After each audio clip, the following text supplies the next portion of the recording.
What is 15 times 4? 15 times 4. Gosh. 20, 30. So 23? 20. 24. 48, 48. 48. It's 40. I'll say 48 with her. I'll say 48. We are screwed. Yes, we are kind of screwed. Those were college kids. Welcome to the Father Leo Show, where I'm dishing out faith, culture, and commentary. And this week, this will be a continuation of our series regarding the education system in America. But before we jump into that, first of all, I want to say thank you for watching, and thanks to those who have subscribed to this channel. It certainly helps if you engage with us by leaving comments. Help us to push the algorithm by encouraging family and friends to subscribe, to comment, to share, to like as well. But in a special way, thanks to all of those who support us on Patreon, because without you, we can't dish out faith, culture, and my commentary. And my commentary this week, as I mentioned, will be all about the education system. So just a little bit of background as to why I thought this would be a good thing to talk about now. I was leading a pilgrimage in Greece, and there were a few educators that were on the pilgrimage with me. Some were just on break, some were retired. And we had a chance to really talk about the educational system and how it is really falling apart before our eyes. And how ironic that we were talking about that in Greece, where education was just supreme. People came, especially St. Paul, bringing what they thought was a philosophy, but really it was a theology. But it was really an exploration of education. People had disciples, whether it be from Plato or Socrates or Hippocrates or any of the other ancient philosophers. They all had something to share, a wisdom. And let me tell you, it's not easy to find that wisdom now. Thankfully, there is some good news. So before you think I'm just going to complain and gripe, which I can do really well, so forgive me if any of this sounds like complaining or griping, because technically I'm not allowed to, because my institute has some attitudes that each of the members have to try to always work on. And one is no complaining, no criticism. So to kind of help me with that, I want to play a little segment, something that really just touched my heart about some kids who are just exceptional students. But it's in part because they have exceptional support. So check out this video of a really smart kid who really inspires all of us to be better students. A 9-year-old graduate, but that's just what 9-year-old David Balagoon has done, graduating from Reach Cyber Charter School in Harrisburg. In many ways, David Balagoon is a typical 9-year-old, playing with his little sister and his cousin. Materials. But once he's in front of his books and his laptop, you quickly realize this little boy from Bensalem is unique. Depending on the redshift, I would be able to measure the exact wave. I would be able to multiply it and find out what the distance would be. Wow. How did you know that you were different? They gave me an IQ of 141, and they said I was profoundly gifted, which is even higher than gifted. And so you knew that you wanted to be challenged more. Yes. So at 6 years old, David skipped to the next grade. And when the pandemic set in, his parents found an online school to help him flourish. And he exceeded everyone's expectations. I finished 7th grade in a month. And so after finishing 8th grade, I went to high school and finished that in a year. Because I was self-motivated. My mom didn't yell at me, "You have to graduate at the age of 9." I decided for myself I would graduate at the age of 9. His parents, who between them have 2 PhDs, say even as a toddler, David was advanced. He was curious. Yeah, extremely curious. He will ask questions. And he is incapable of writing things down at the age of 2. But if you ask him again 2 weeks later, 3 weeks later, even 4, 5 weeks, he remembers. Fostering gifted kids the parents has to go outside of the box. But if I tell him the star is the limit, then he's going as far as his mind can take him. Mainly I want to be an astrophysicist, a chemist, an engineer, and a software developer. But David says he also wants to help reform the nation's school system. The number of students who test as gifted drops significantly between elementary and high school. Because they're bored, so they don't use all that brain power that they have. As David prepares to start a new semester of college classes, his parents hope to cultivate his inventive and giving spirit. Helping other people. If we can have more innovators, more people that can help us build society, that's better than me being famous.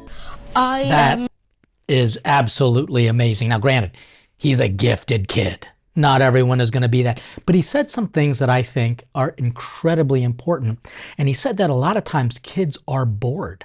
I was told that NASA was charged to determine if there were any geniuses, and they did these studies and they realized that kids are geniuses.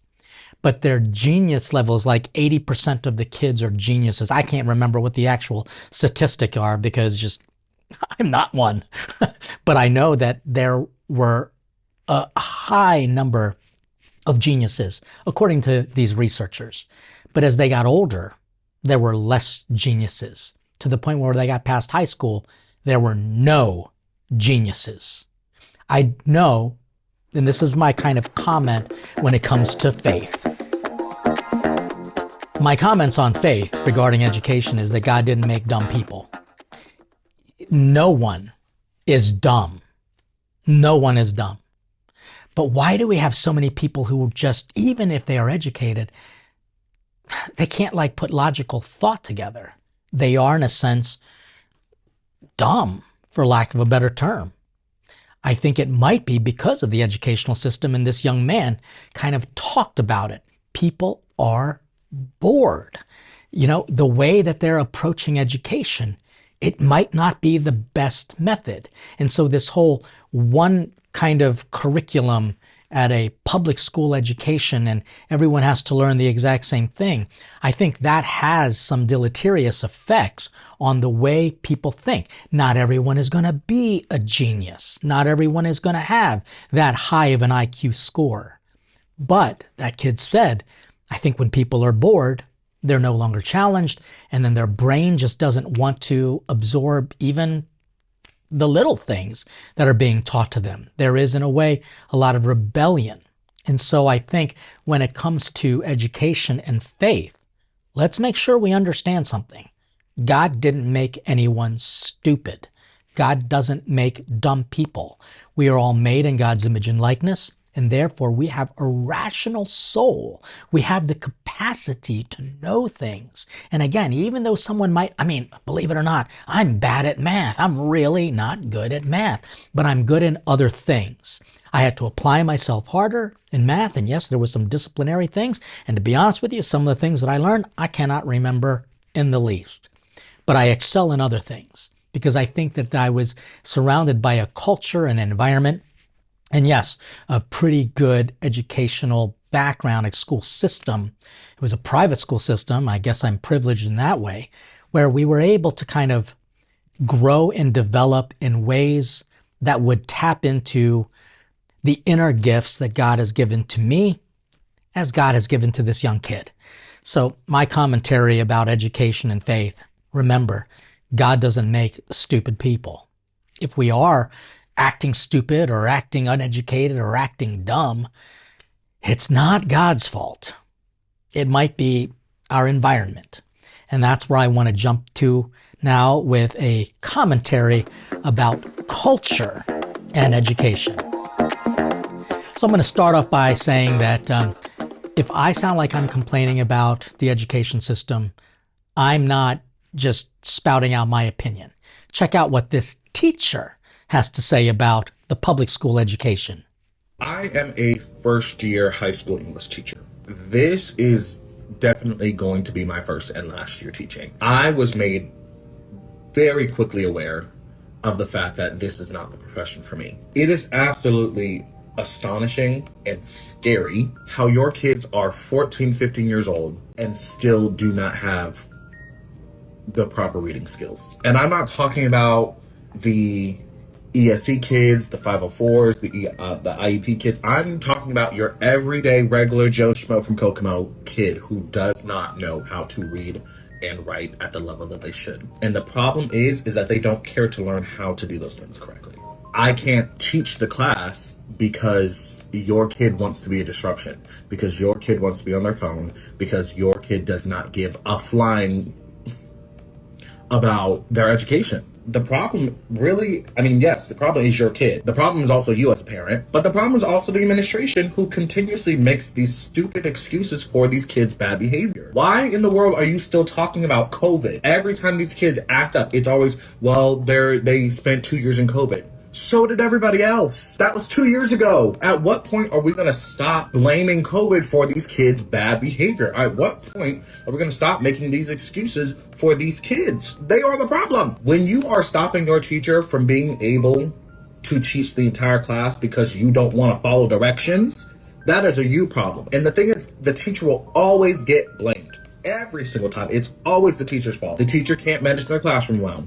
The teacher doesn't have the patience. The teacher this, the teacher that. When are you going to start holding your kids accountable for their bad behavior? This is why all these teachers are leaving. Because they're tired of getting blamed for your kids' wrongdoing, for your lacking as a parent, for your lacking as an administration. My job as a teacher, it should just be to teach my curriculum. My job as a teacher should not be to be the therapist, to be the nurse, to be the parent, I don't get paid enough for that. Like when teachers talk about the problem with pay, that's what they're talking about, because you're requiring all of us to do all the work of like 4 different careers, but only paying us for one. The districts are all afraid of the parents complaining. The administration is afraid of the parents complaining. The parents are afraid of the kids who don't want to do their job. And who's left to pick up the pieces?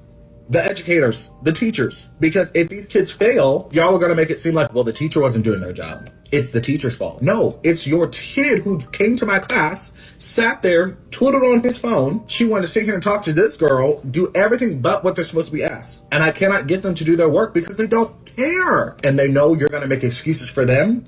And that's why they continue to do the same things that they do. When these kids get sent to ISS, for whatever the case may be, you know what happens?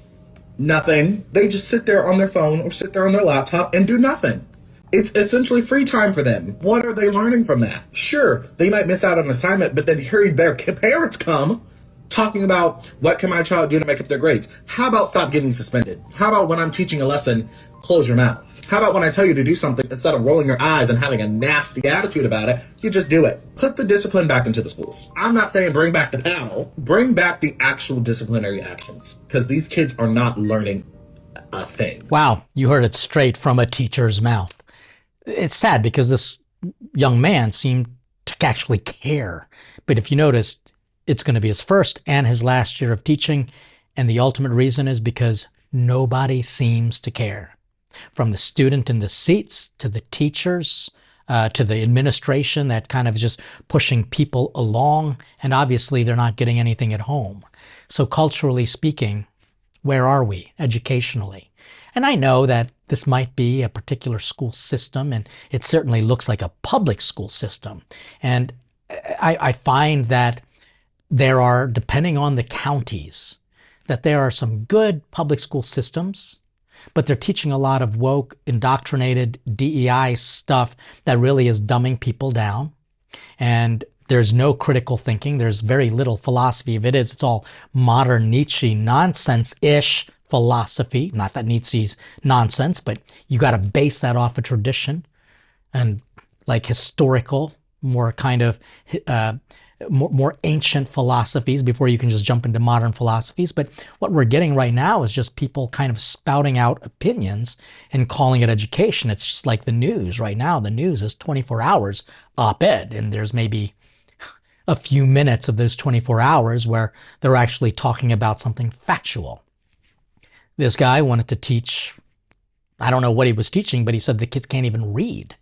And it reminds me of a story that just kind of broke in the Baltimore area about how a kid who was supposed to graduate is now going to return to 9th grade because he was just being promoted the entire time and nobody cared to actually ask him if he could read. And the mother kind of blamed the school system, as she should. But guess who else she needs to blame? Kind of herself. Because education, the Christian understanding, a Catholic understanding is the parents are the primary, not exclusive, but the primary educators of their children in the ways of faith and morals. But also, I would just simply say educators in general. I mean, what do you think you're doing at the dinner table? Just talking to your kids about their day? No. Hopefully you're helping them to learn something, like how to be respectful, how to shut up when people are talking to you so that you can listen, how to have discipline. These are the human virtues that are needed before people can go into any type of school system, especially a public school system, which we know has been funded by people who wanted to create workers and not thinkers. So I feel terrible for this guy, but it gets worse, because if you think that it's bad in high school, check this out. Check out what happens when you actually enter into college. And notice how many people are getting paid so much money in college. Teachers are all tenured and they're all like highfalutin, high degreed, but their kids are coming out not very smart. And this video will prove it. What is 15 times 4? 15 times 4. Gosh. It's 20, 32. It's 23. 20. 24. 48, 48. 48. It's 48. I would say 48 with her. I would say 48. We are screwed. Yes, we are kind of screwed. Those were college kids. I can tell you that they know all the lyrics to a song that means nothing. I can tell you that they know all the people who are in TV shows and who are the Kardashians. Honestly, I don't even know the name of one Kardashian, but I'm sure they do. I'm sure they know every celebrity. I'm sure they know every celebrity's crush, but they can't add 15 times 4. I mean, there are TikTokers and social influencers are walking around, say like New York City, and asking simple questions like, if you have 2 dimes, how much does that equal? What language do they speak in Montana? And people are getting it wrong. Saving the Family is a book that talks about how to save your family around your dinner table. We know, as statistics tell us, that one of the healthiest things you can do for you and your family is eat together regularly. But how do you do that in the different generations of life? This book covers those different generations and teaches you how to celebrate a meal when you're feeding your children mashed peas to at the point when they have to feed you mashed peas and everything in between.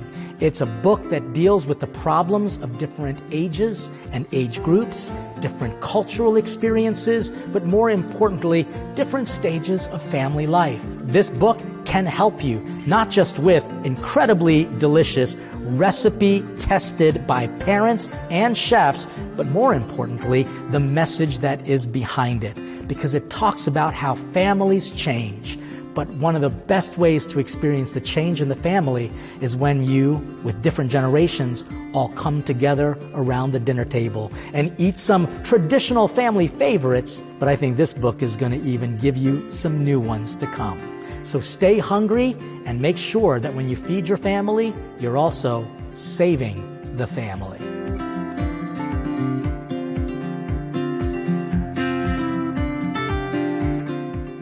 I think we have to wake up.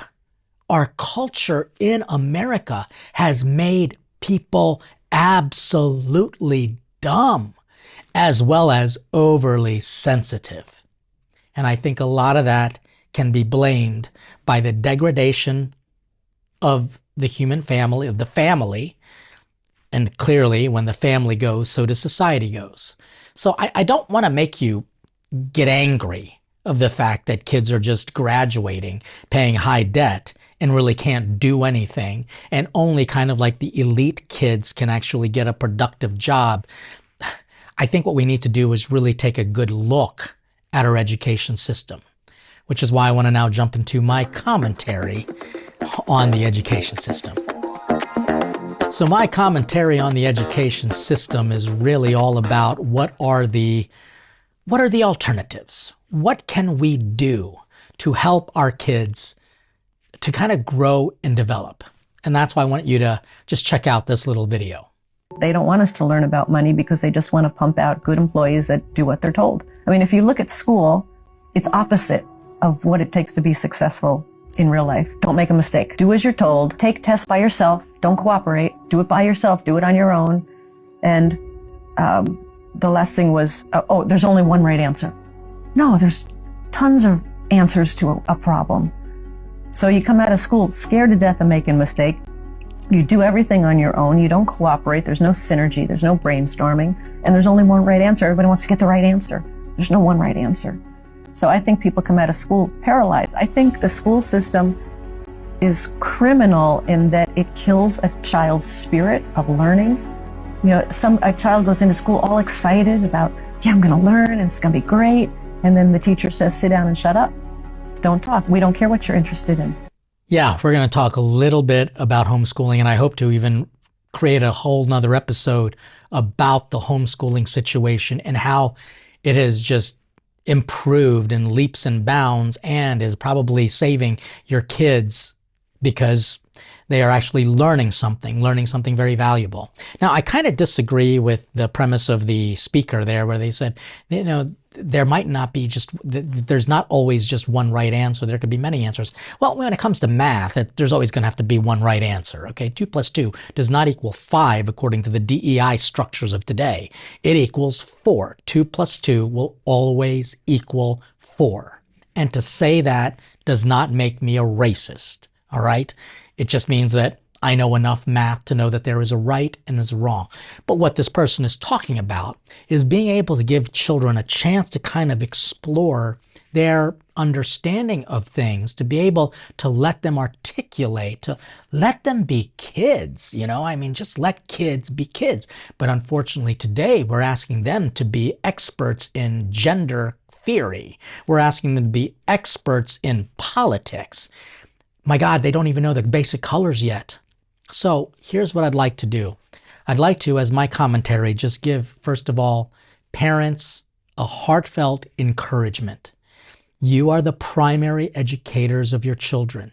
Do not relegate the education of your child to your schools. Do not relegate the spiritual education of your children to your schools or to your church. You must be firmly invested and involved. You must do the homework with your kids. You must read what they are reading. You must know what they are studying and what they are learning. So my first thing that I want to say is, parents, you must get involved. If you do not, I would honestly consider that a great sin of omission. You're failing your kids by not getting involved.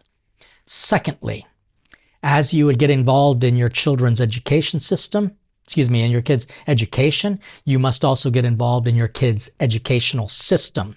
Make your voice heard in the schools. If they are raising your kids to be gender experts and experts in woke policies, then you need to put your foot down.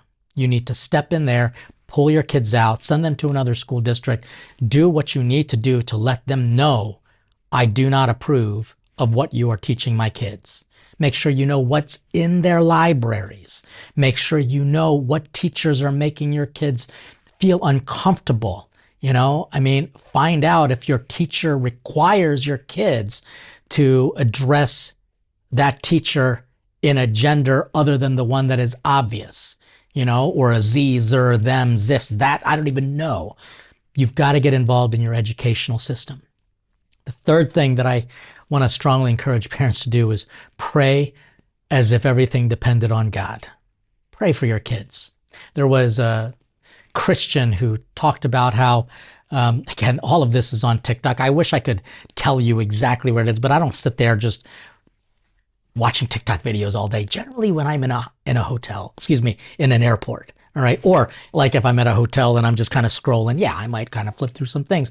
But this is one who, a TikToker. She's a Christian, and she talked about how there was a teacher who identified as a Satanist and would throw spiritual arrows at kids and putting little curses on their kids as they are just in her classroom. But as this teacher who's a Satanist tried to do that with some kids, it was very apparent that the parents were praying for this kid because a ring of fire would be protecting that child. And so that teacher's influence, spiritual cursing, could not happen because that kid had parents praying for that child. So yes, get involved. Get involved in your kid's school.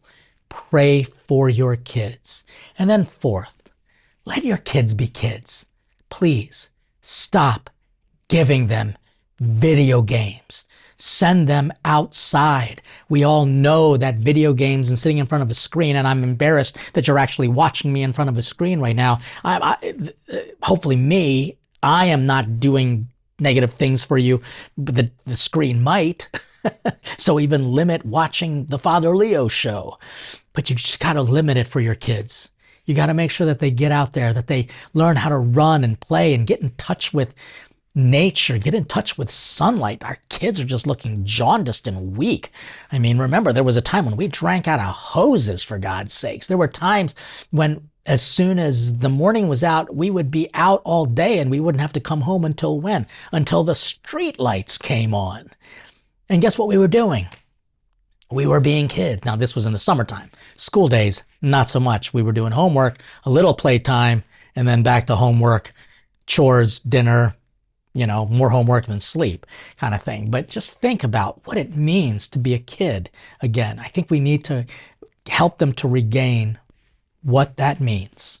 So these are some of my thoughts as we continue our series on education. I hope that this was helpful. If you enjoyed this, please give it a thumbs up. Share this with family and friends. Encourage them to subscribe. Please leave your comments because your comments help the quote-unquote algorithms to help to hopefully get our message out there. And please, to help get our message out there, go to Patreon, because there on our community, you can get access to a ton of formational and informational material, which will definitely help you to continue to teach your kids and give you a chance, as what we try to do here on the Father Leo Show, dish out faith, culture, and commentary. God bless you. Stay hungry for God.